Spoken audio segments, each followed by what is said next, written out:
Cool. All right, welcome everyone to Twitch Played Pokemon, an analysis of the experimental interactive phenomenon. This talk has been about a year in the making, with about 100 hours of work total, spent observing and talking with players, finding and storing and analyzing data, and basically just talking to people about the impact that this game has had in the past year. I'm Alex Leavitt. I'm a PhD candidate at the University of Southern California here in Los Angeles. I work with faculty from both the Annenberg School for Communication and Journalism, as well as the School for Cinematic Arts, which of course houses the USC Interactive Media and Games program. I'm also a data scientist and user researcher at Sony PlayStation. I work with both San Diego Studio down in San Diego, as well as Sony Santa Monica up here in Los Angeles. I feel like this is not going to be an ordinary GDC talk. There's going to be lots of slides with lots of data, with a split of history, statistics, and especially culture. But I really want to focus on Twitch Plays Pokemon because, and as I will argue, it was probably the most important development in the gaming community this past year. And I think that's epitomized by this image. This is a talk I give at PAX Prime earlier this year, and you can see just how many more people are fans of Twitch Plays Pokemon that might necessarily be interested in hearing about the mechanics or the community behind it. But the fact that Twitch Plays Pokemon garnered such a huge audience, I think is especially important to think about as an industry and what we can learn from it. So first, some quick special thanks. First to Spencer Nelson at Twitch, who was very nice enough to provide me with some data from their servers. Second, Laura Hibbard at the University of Alabama, Huntsville. She helped set up a survey of Twitch Plays Pokemon users during the phenomenon. And then finally, I'd like to thank DERP. I'm a fellow at the Digital Ecologies Research Project. It's a new outfit where we work with a bunch of data providers for various online communities to do research. So let's start at the very beginning in 1996, when we learned that it was so hard to control Pokemon. So today I'm going to do an intro for what Twitch Plays Pokemon was. I want to look at CRUD-based games to understand why Twitch Plays Pokemon was important, and then look at the behavior of participants within the game and in the fan community, and then concludes with some thoughts about the future. Twitch Plays Pokemon was a live game event with a huge audience following and a very large emergent game community that resulted in a very active fan community that produced lots and lots of stuff. Twitch Plays Pokemon as a game might look something like this if you're familiar with it, but if you're not, let's build up to an explanation of what Twitch Plays Pokemon was in pieces. So first, what is Pokemon? Well, Pokemon is a video game published by Nintendo, developed by Game Freak. It was released in 1996 and later in North America in 1998. And notably, it is one of the best-selling video game franchises of all time. If you are not familiar with the original, this is what it looked like on the Nintendo Game Boy system, which of course was a handheld system. It's a basic role-playing game where you walk around a world, you have a monster companion, and then you fight other monster companions to try and catch as many of those monster companions as possible. Now, of course, we can't forget the popularity of the franchise as a whole, especially the original anime series, which is probably more popular in the US than the video game. So second, what is Twitch? This shouldn't be particularly unfamiliar to people, but Twitch is a live streaming service for video game players. So you can go to their website and set up a webcam at your computer, hooked up to a video game on your computer as well, and then you will just stream the game that you are playing, and hopefully garner a bunch of people watching. This is an image from an actual stream, so you have, 1, the game that the person is playing, 2, the player or the streamer themselves, and then finally, and most importantly, 3, the chat. And I'll explain why that's important, of course, in a bit. Finally, what does the term plays necessarily mean? Well, Twitch Plays Pokemon uses an emulator, which, as most of you know, is a program that can replicate game software on your local computer. So you don't necessarily need the hardware. Now, the ingenious part of Twitch Plays Pokemon was the setup that they did. So the cycle of Twitch Plays Pokemon was that they hooked up a server using an emulator of the original Game Boy system and linked that to the game. Then they linked the game to Twitch's API and chat system so that you could get chat inputs from the chat. Those inputs were then inputted into the game as game commands. So if you type A, then the A command would go into the game. If you type up, then your character would go up in the game. And as the game continued, that would cycle and cycle and cycle endlessly through all the new commands that anyone inputted until the game was beaten. Now, you can imagine what might happen, and it might be cute at first.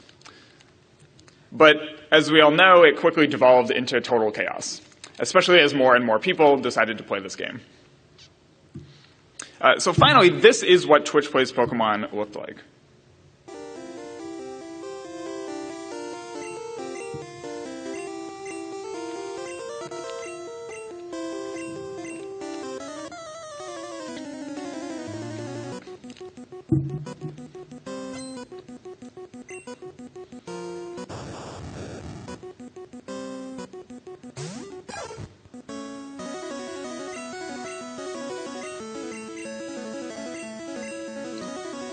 It's okay to laugh.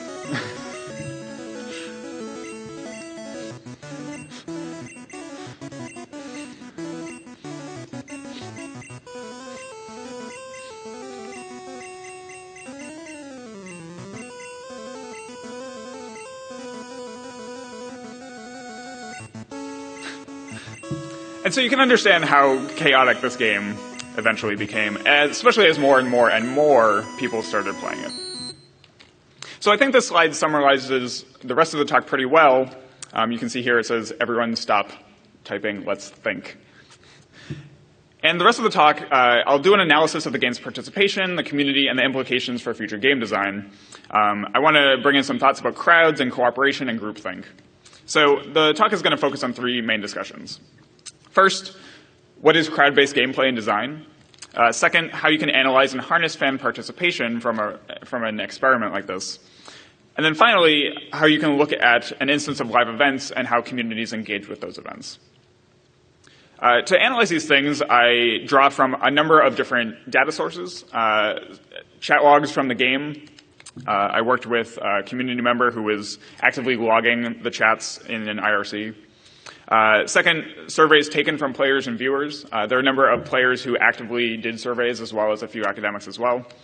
I also have server data from twitch.tv. They were nice enough to provide me that. And then finally, log data from Reddit, which was the largest social media platform used by viewers and players of the game. So first, some demographics before we move on. All the survey-related stuff is self-reported, which is important. I'll explain why on one of the slides. First, what is your age? The people who are playing and or viewing are primarily college age. As you can see here, the largest chunk is 18 to 24. What is your gender? As you can see, it skews primarily male. Although, given my background in media, I believe that women were both more likely to watch, but also not participate necessarily in a self-selected survey, as well as not necessarily participate on a self-selected survey on Reddit. So that might skew this data point a little bit. If we look at education, again, you can see it's primarily college level. Especially if we look at employment, that just makes that more obvious. Again, it's primarily students. As far as where people were from, we're looking at primarily US, but as far as the other countries, mainly English-speaking. And the takeaway is that we're dealing with a young male, primarily demographic, that has a lot of unstructured time. So let's talk about point one, crowd-based gameplay and game design. How can we understand Twitch Plays Pokemon within the context of its interesting experimental mechanics? So there are a number of crowd-based examples of gameplay that we can look at. For example, Space Team. It's a mobile game where you work with your friends in a space team to operate a ship. While this is a small group game, I think the dynamics of you shouting at each other, not knowing who controls what on each of your panels, replicates the same kind of crowd-based aspects that we'll talk about today. There are some games that we can focus on large groups. So, for example, this is an independently developed game called Renga. I think they showed this at Indiecade a few years ago. And it's 100 people with laser pointers pointing them at a screen with a computer vision algorithm that detects where those points are so that you can defeat enemies or vote on various things. And you can see how chaotic this could possibly be. And crowd-based gameplay isn't necessarily foreign to AAAs either. We have some examples like PlanetSide 2 or EVE Online, where the technology nowadays can scale up gameplay so that thousands and thousands of people who are participating on the same server can all fight in the same battles at the same time. Now, according to Twitch, there were over 1.1 million unique participants that contributed at least one chat message to Twitch Plays Pokemon. What does that collaboration then look like? Well, here's an image from one of the fan forums trying to explain to these million participants what they should do as they get through one area of the game. It's extremely detailed. I am not sure if they were ever able to pull this off. But this is the kind of stuff that you would see from the fan participation as far as trying to embrace this crowd-based behavior. Now, as far as collaboration within the game, there are numerous moments that people encountered where collaboration was a necessity, and they had to try and overcome this crowd-based participation in some form. So, for example, here's the ledge.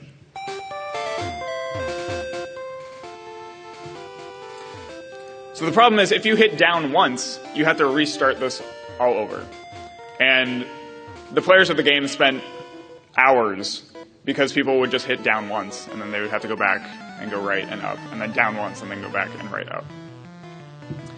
There are also many moments of a lack of collaboration. This is what has been dubbed Bloody Sunday by the community, where basically the game went to the PC, where if you're familiar with Pokemon, you can release Pokemon into the wild so that you no longer own them.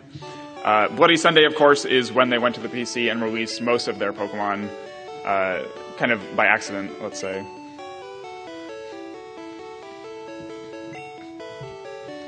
Now, as far as people inputting chat commands, looking at the survey, it's fairly evenly distributed across people who contributed a few chats to people who contributed many chats.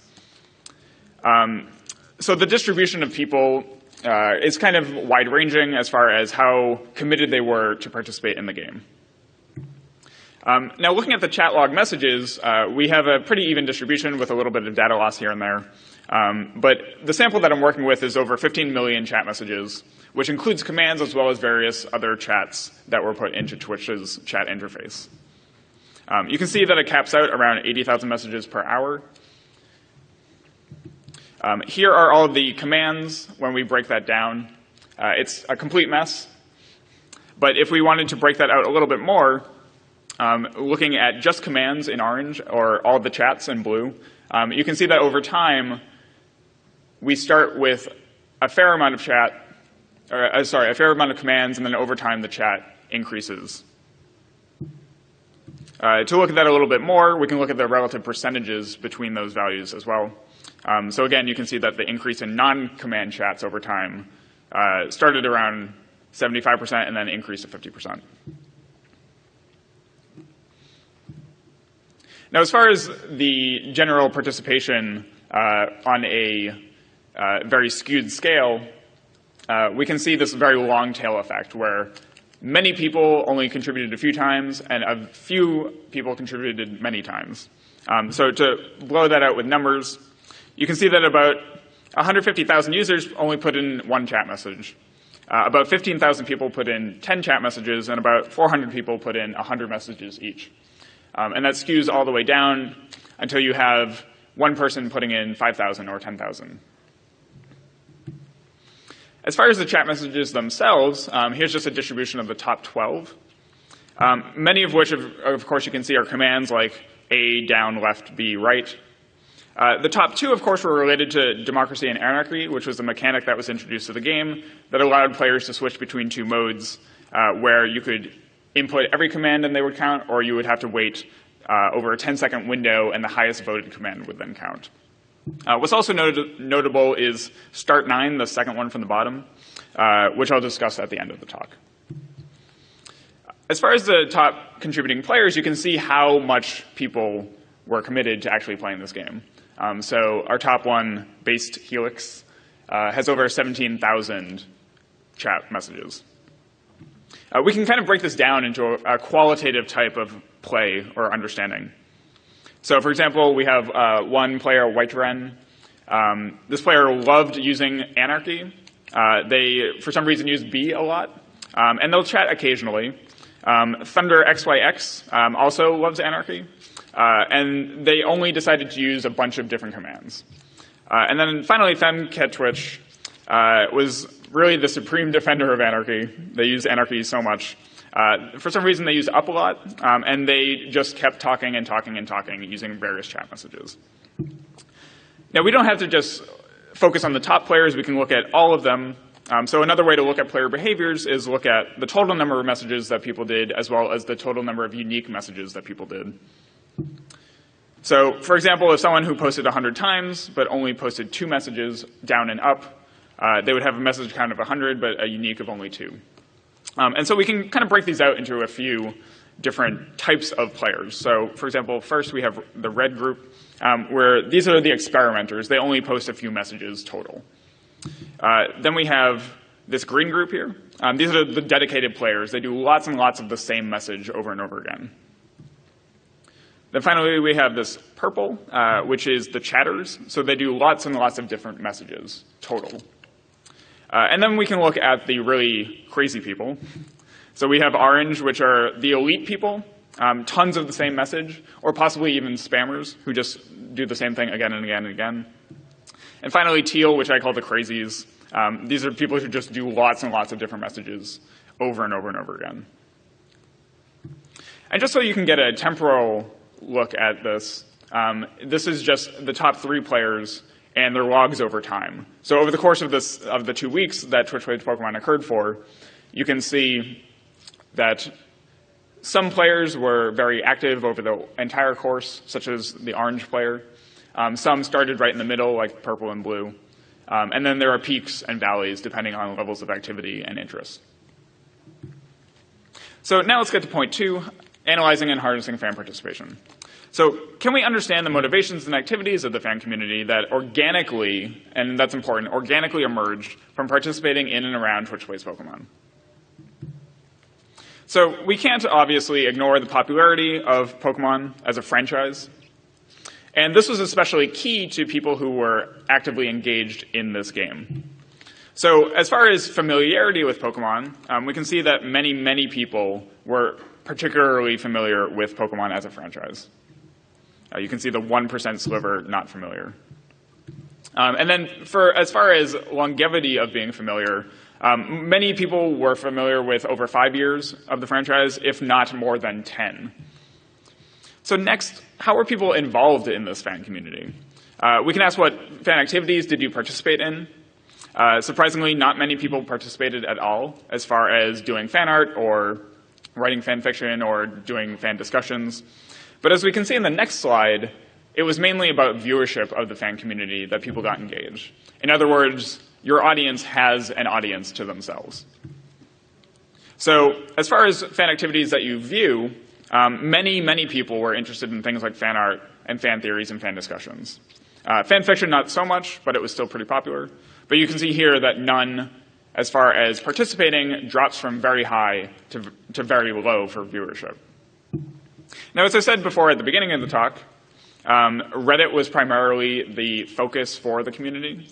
If you don't know, that was on r/Twitch Plays Pokemon.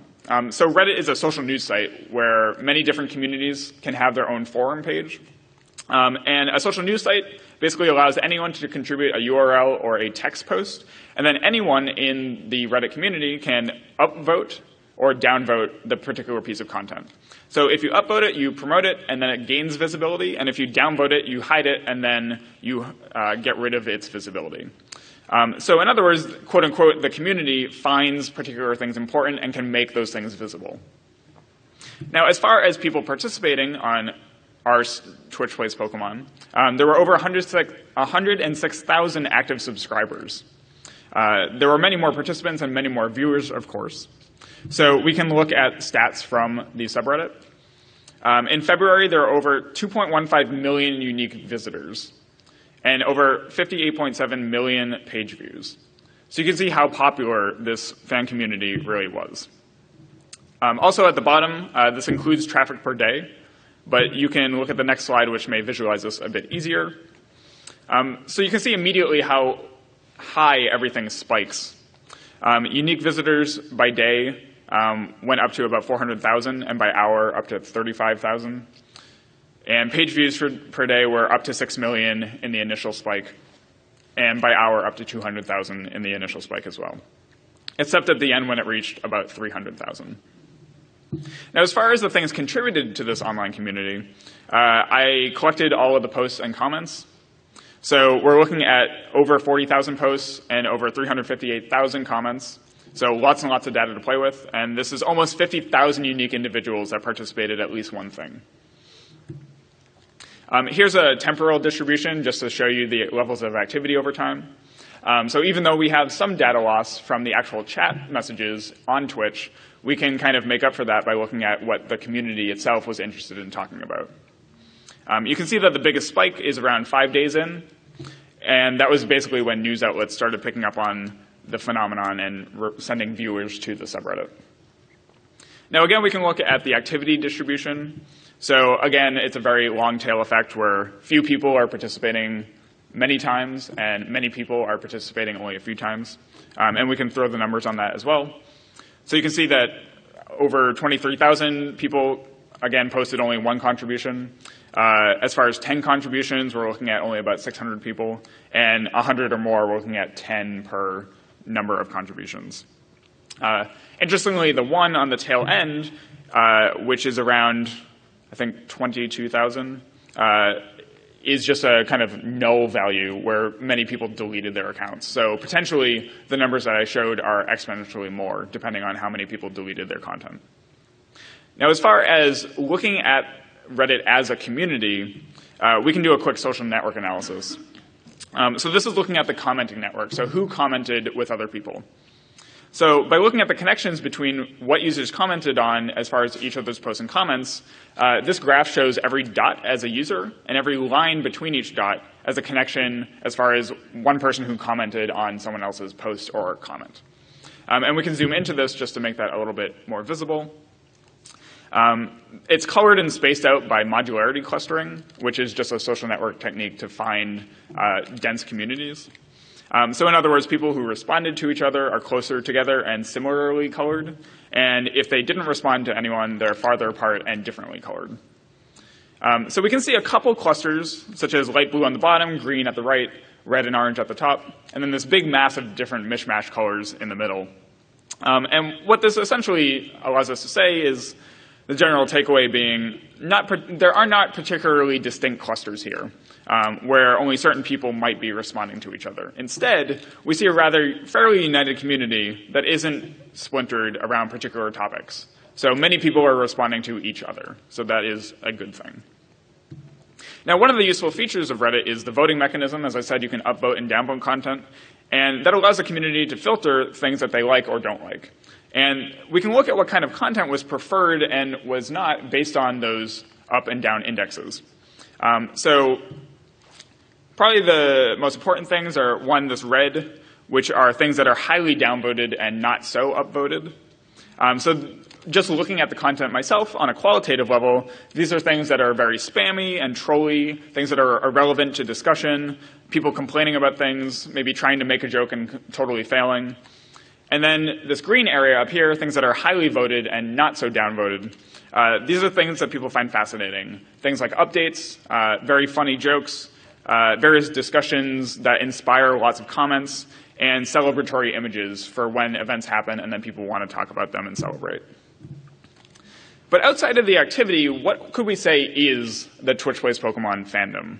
Or what is the Twitch Plays Pokemon community? Well, by looking at the types of content that was contributed, we can kind of get a better sense.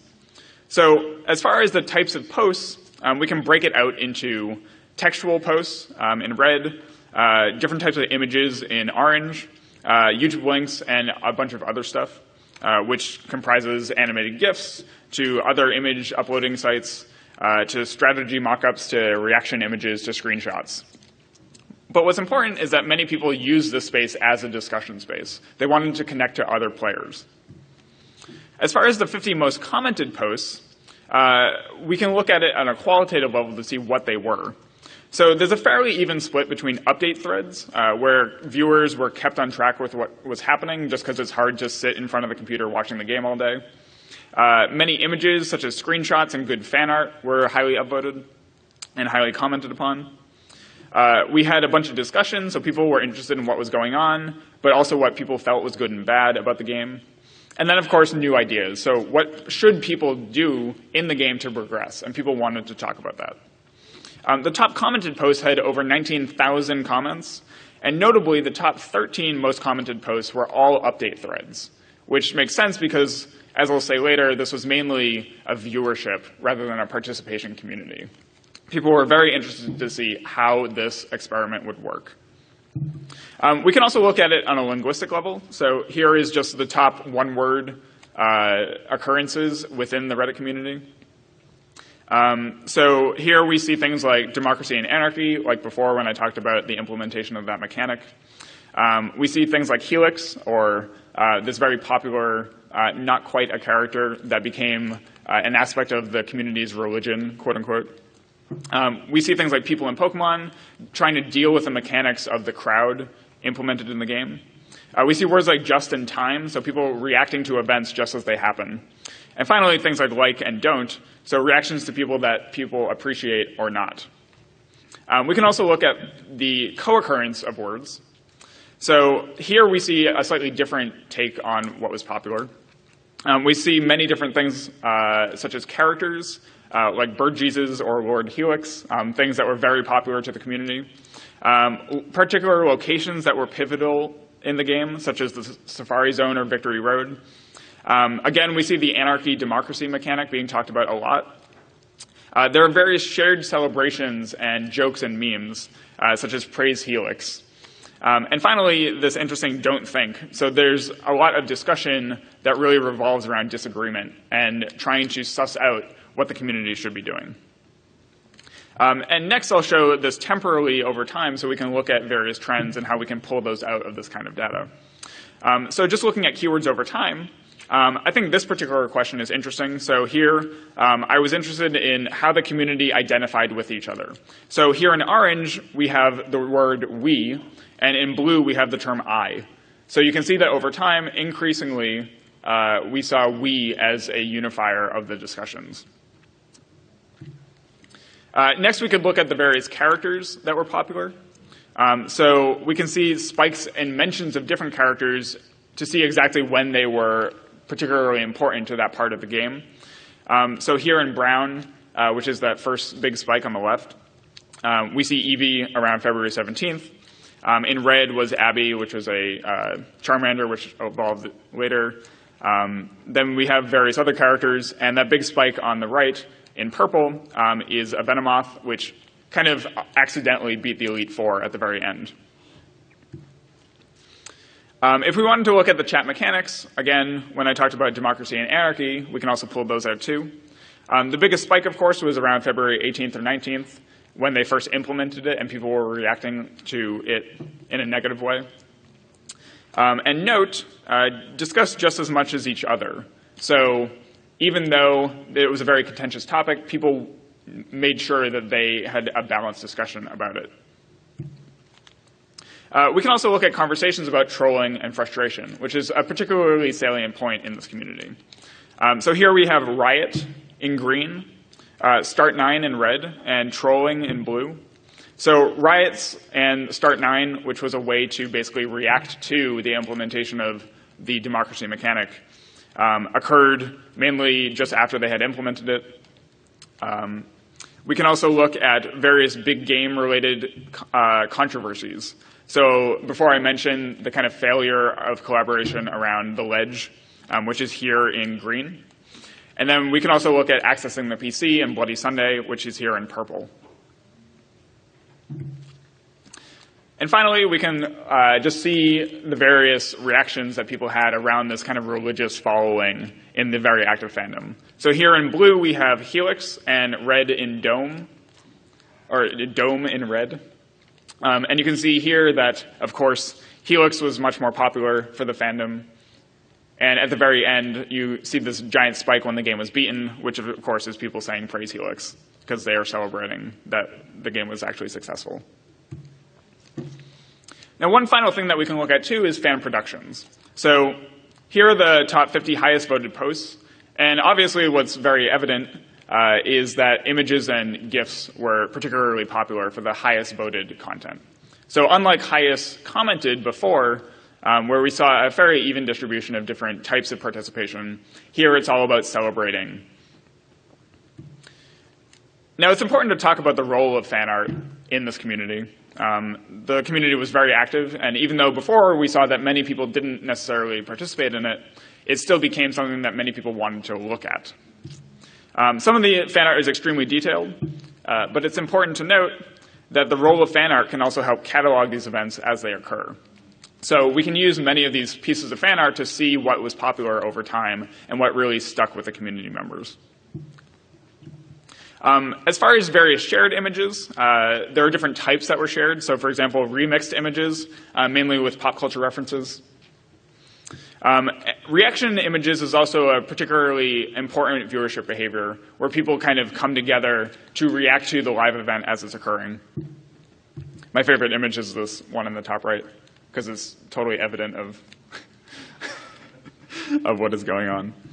And then finally, we also have traditional fan celebrations. So people just making good fan art that people can celebrate and share together. So finally, let's end with point 3, looking at live events and community engagement. So one question I could ask was Twitch Plays Pokemon an esport?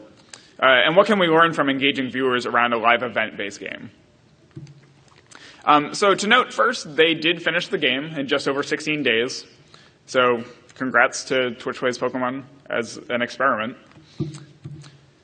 As I've said before, cataloging and documentation was a very important facet of participating as a viewer in the community. And probably more so, relying on more dedicated fans to record all that information. Because again, you're not going to just sit in front of the computer for 16 days straight just watching people fail and fail and fail. You want to know the various events that happened and why they were important and when. The phenomenon of shared moments was really key to how word of mouth spread. And people would catalog these events as they went through.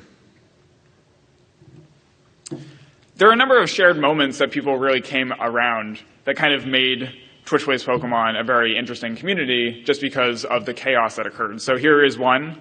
This is the renaming of a Pokemon, which eventually got the nickname Bird Jesus because of the name that was chosen, as you can see here.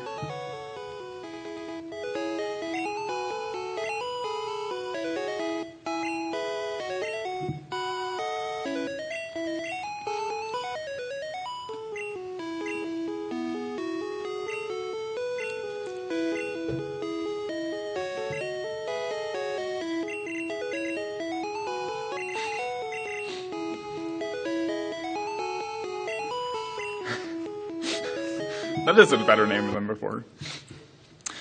And then finally, here's another example where they beat Lieutenant Surge, who is one of the bosses in the game, using Bird Jesus to take down one of the Pokemon.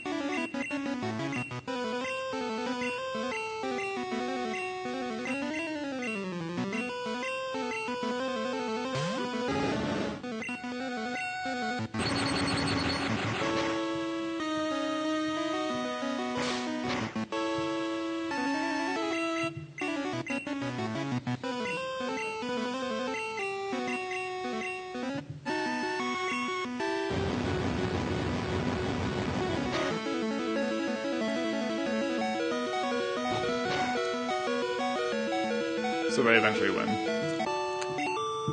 Made a mistake, it was Abby, not Bird Jesus.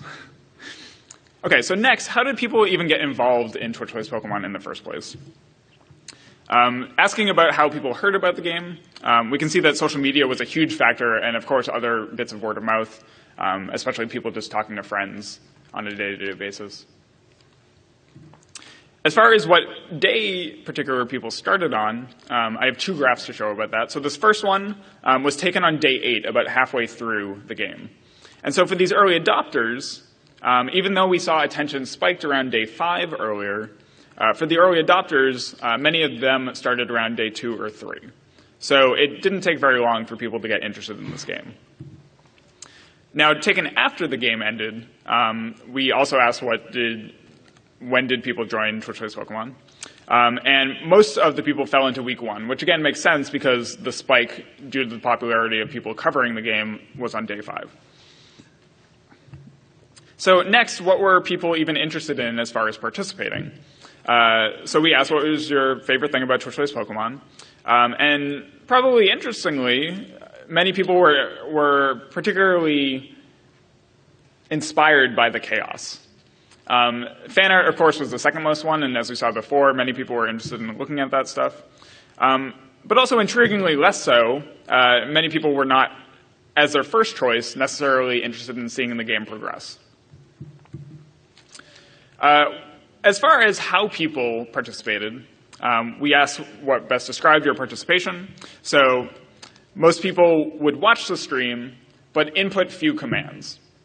The second highest was watching the stream without any commands. So again, the focus on Twitch Plays Pokemon as a phenomenon isn't necessarily about people participating in this experimental game, more so as people participating in it as a viewership phenomenon. As far as how often people watch Twitch Plays Pokemon, it's fairly even all around, though we have at least one time per day for the majority of the people. So everyone essentially wants to check in to see what's going on and maybe have a chance encounter with something that happened that was interesting. And this is how I participated and how I first got interested, just checking in a few times a day saying, oh, what's happening? Nothing. OK, I'll check back later. As far as a temporal phenomenon, we can see that many people tended to watch in the late afternoon or early evening or at home at night. And as far as the type of content that people were interested in watching, people either cared about watching particular events or they cared about just tuning in whenever they could. So not many people wanted to check in all the time, routinely, or just a number didn't bother really watching at all. They just kind of checked the update threads in the community. As far as our viewership, we had over 9 million unique viewers. So this is actually more than some live sports events, like the Stanley Cup Finals, which is for hockey. As far as total views, there were over 36 million. And according to Twitch, there were over 1 billion minutes watched for this game. And viewership, again, dominated other games in the video game space while Twitch Plays Pokemon was occurring. So here's a screenshot from Twitch's homepage, where you can see that Twitch Plays Pokemon eclipsed even League of Legends, which is kind of a notable badge of honor. We can even look at the stats of Twitch Plays Pokemon in comparison to these other various games and users on Twitch. So here in blue, we have the global Twitch viewership versus orange Twitch Plays Pokemon. And you can see that at one point, Twitch Plays Pokemon accounted for about 20% of the total viewership on Twitch, which is pretty crazy. Looking specifically at Twitch Plays Pokemon as a channel, here we have orange for the USA and green, Great Britain in green, so the two most active countries. And you can see essentially it's a very temporal graph with peaks and valleys, just as people are waking up and watching at night and not in the morning. And then we, of course, see a spike when the first generation ends, and popularity continues to fall off. One thing I didn't mention at the beginning is that the channel continued to play Pokemon games. They went through the entire franchise, which is over a dozen or so games. But Twitch Plays Pokemon, the very first one, was the most notable, really, and I think the thing that most of the people in the industry have paid attention to since. Now, returning to an earlier slide, I had mentioned two things. Looking at the game mechanics that were, the game commands that were popular, there were two things to pull out. To look specifically at issues that were relevant to the community. So these two things are the democracy and anarchy game mechanic, and then the Start 9 trolling behavior. And these are things that I think are especially relevant to people who are interested in experimenting with these types of communities and these types of live events. So first, one of the survey questions was, what is your favorite mode? And anarchy won out pretty much entirely. As I said earlier, anarchy essentially allowed people to input any command, and that command would essentially be inputted into the game automatically. However, if people voted for democracy, which required a 75% majority vote in order to push it into that mode, when democracy happened, you would have a 10-second window in order to input the highest command, and then that command would be chosen.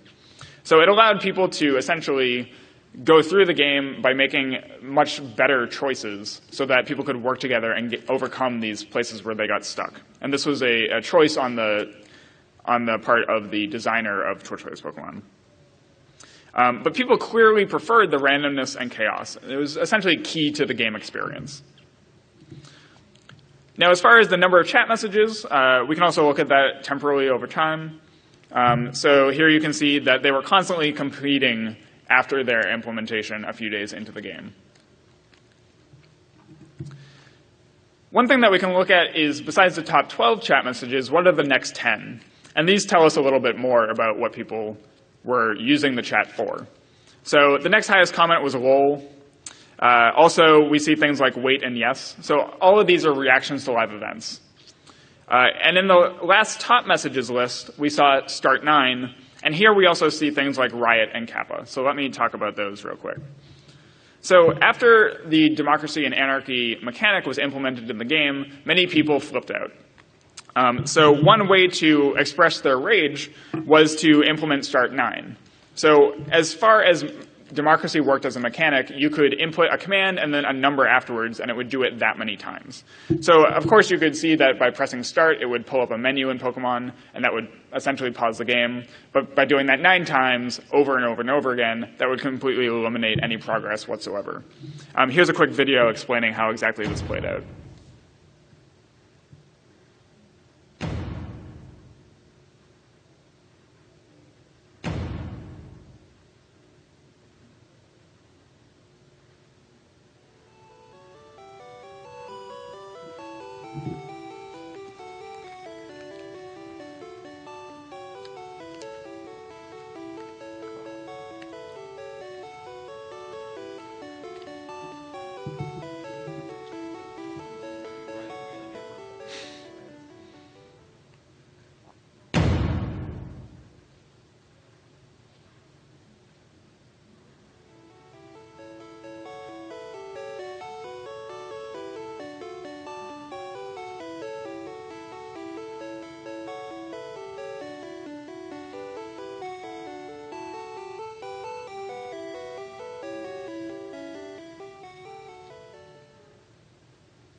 So you get a sense of how this could completely ruin the game experience. So riot became a clear indicator by viewers that they were displeased. And there are a number of spikes that occur as we see this debate between anarchy and democracy over time. So here riot's in green. You can see as soon as they implemented the system, there was a riot, and then a few days later there was a similar one as well. I mentioned kappa as a very popular command earlier. For those who are not well versed in Twitch lingo, kappa is a Twitch-specific emoticon. It's actually fashioned after a former developer's face. But it's basically known nowadays as a troll face marker of sorts. So people will post kappa to be very sarcastic or just kind of mess up the chat a little bit. So as I said before, this type of trolling behavior was particularly salient to the community as an issue that they wanted to overcome. So just looking at how the Twitch Plays Pokemon community could be improved, I think there are 2 things to take away. One is trolling as the most important thing that people felt, and then also toxicity as a very important behavior. And I think that this is something that future experimental games in this genre of viewer participation can focus on to improve the player and the viewer experience, both of them. We can also, if we wanted to, look at player behavior to find those trolls. There are not many, but they do matter to the player experience. So here we have a total count of messages on the x-axis, and a ratio of how many messages were troll comments like start 9 and stuff like that. And here, I call the troll threshold. So these are people who just comment much too often than normal in a sort of trollish way. And you should also pay attention to the community as they engage with these issues. Here's a quick screenshot showing how bots became a very particular issue that possibly ruined the player experience because all of these bots were identified as promoting democracy when maybe the player base didn't necessarily care about that. So where does this leave us, and where can we muse on for the future? Well, first, we talked about experimental games and mechanics. And I feel that changes in experimental game mechanics will really start to influence, especially independent games in the future. So here are two games, Choice Chamber and Upsilon Circuit, that are integrating Twitch chat into their game experiences. One of the important things that one of the developers from Upsilon Circuit said was that everything you do is automatically being streamed, but it's a necessary back and forth between the player and the audience members. So everything that you do becomes a collaborative effort between the player and the spectator.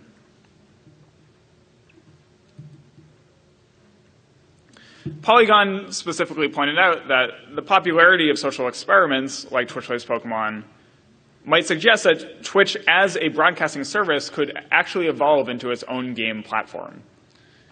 And from many people that I've seen talk about Twitch Plays Pokemon, it seems like the industry is definitely interested in how they can use Twitch, especially with its recent acquisition by Amazon, to really push forward game communities in the future, both to engage them on a consumer level, but also on a player level. Second, how can we possibly use data to study and improve the player and audience experience? VentureBeat had an interesting interview with Kevin Lin, who is the chief operating officer at Twitch. And he said that essentially Twitch has created its own genre, and it's unforgettable that this could happen really only on Twitch, given its particular infrastructure. So the availability of open APIs could definitely redefine the experience of live gaming and live player experiences. And then finally, how are communities involved as audiences? How can we change what it means to be a viewer in the future of games? And I think that viewership is especially an important aspect of that because esports and just systems like YouTube are becoming so prominent now in players' experiences of games, when in earlier years that might just be a walkthrough or a Nintendo magazine.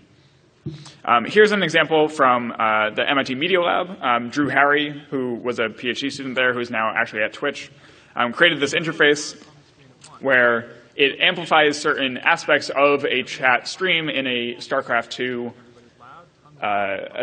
match so that you can understand what kind of things the audience is interested in for the players themselves. And also at a panel yesterday, which focused on the role of the modding community in contributing to better esports interfaces, we saw that broadcasting and viewer enjoyment really relied on companies embracing these new modifications. So that's all I have for today. I hope this was an interesting exploration of both the history but also cultural impact of Twitch Plays Pokemon. And if anyone has questions, we have a little bit of time for that. So thank you very much for coming, and make sure to fill out your evaluation. Thanks.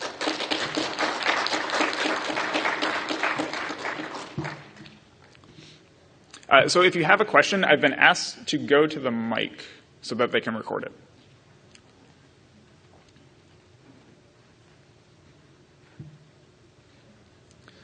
Also, if you don't mind, state your name and affiliation. Hi, Michael Bellavia, CEO of Animax, a game development shop. The stats that you're showing as far as like the user demographics inside of this thing, how did that correlate to the Twitch population itself, to Pokemon population that is engaging with this thing now, even though it's far beyond the years when it was at its prime? And I'm just curious how you extrapolate this information to other things. It just happened, it was Pokemon. Would the same results have been if this was like Twitch plays Candy Crush or Twitch watches as the world turns or whatever? Yeah, so the two questions were how the demographics of Twitch-based Pokemon align with things like the demographics of Pokemon in general or of Twitch in general. And then also, I totally forgot the second question already. Right, so basically the generalizability of Twitch-based Pokemon to other games. The first one, I'm not necessarily sure I can answer. I actually talked to Twitch about getting demographic information, but because it's private information, they were a bit hesitant to share.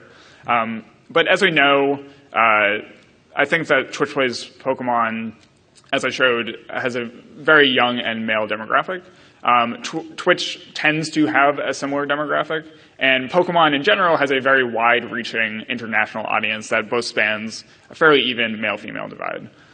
What I think is especially important, though, is this kind of aspect of kind of like historicity to Pokemon, so that people are just so involved in the franchise now, and it's so common that that immediately brings this kind of nostalgia to an experiment like this. So I would agree with the assumption that you made in that maybe this isn't necessarily generalizable to other games.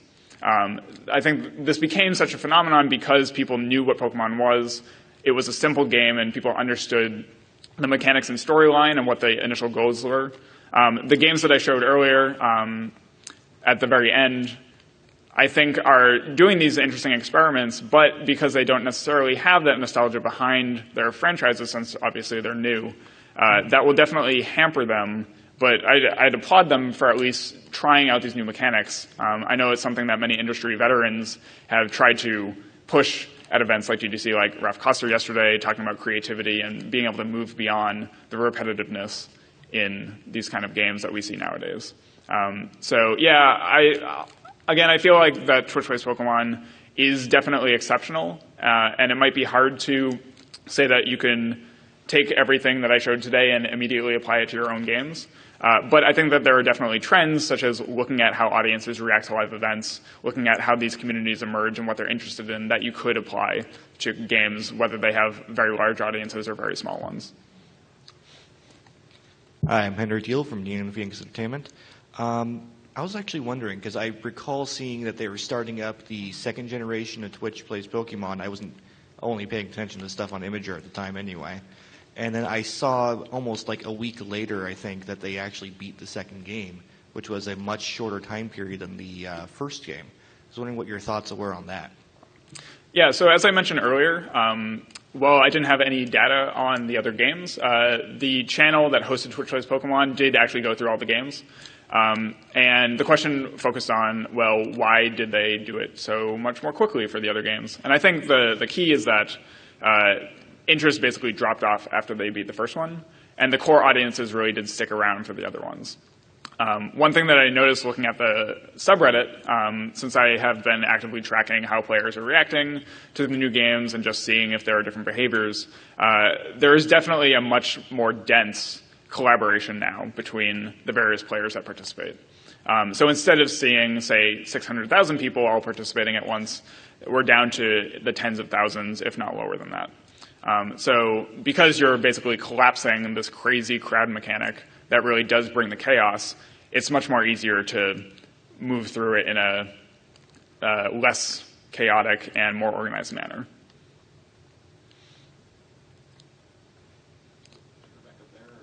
Yeah, if you don't mind.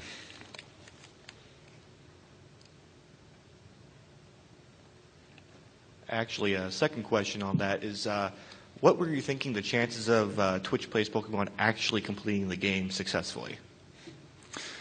So the question was just, what were the chances that this game were successful at the very beginning? And I think that's something that many people were interested in and why it became so popular.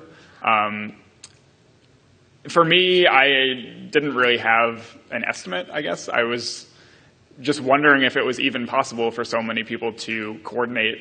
And as we saw, it took them a while, but at the end of the day, it was able to kind of play out. One interesting thing that I've been trying to find in the data, it's a bit difficult just because it's so chaotic, is just at certain times, how much farther were they able to get? One of the kind of anecdotes from the community is that many of the major milestones happened when all the Americans were asleep and all the Australians were awake. So they were able to coordinate with many less people. And I wouldn't honestly be surprised if that was true, because at the peak times, you saw many people just kind of throwing chat messages in and seeing nothing get done. And that would happen for hours and hours and hours until people started leaving the chat, and then a little bit of progress would get made. Are we over time? Did I see a signal about that? Or do we have time for one more question? Okay, so we have one more question. All right. My name's Elliot. I'm a grad student at USC. I'm wondering what your thoughts on how this got started in the first place. Because yeah, it went viral and exploded and stuff, but like the very beginnings, was the creator like actively marketing it, or was it just showing it to a few people and it exploded? Yeah, so I think it really was an organic emergent phenomenon. We see nowadays that many things that get popular on Reddit and Twitter really do spread word very quickly. And that happened here. So an anonymous programmer from Australia did make the game. He set it up on a server, put it on Twitch, and kind of spread it out to a couple of friends and gamers. And then once it caught on, more and more news spread. And as I showed in the graphs earlier, once day 5 hit and all the news agencies brought attention to it, that's when the huge wave of people came in and really did kind of make it a phenomenon. The subreddit for Twitch Plays Pokemon was set up basically just after the game had been launched. And we see that there is a pretty significant trend as far as not many people participating at first. And then once day 3 or 4 occurs, an explosion of popularity. So I think that we can pretty much say that this is a fairly emergent and organic phenomenon. But it's a bit hard to say exactly what were the ties between people that led that initial wave or the seed to kind of bloom into the flower that it became. Okay, so I think we're done. Thank you very much for coming again, and evaluations. So thanks.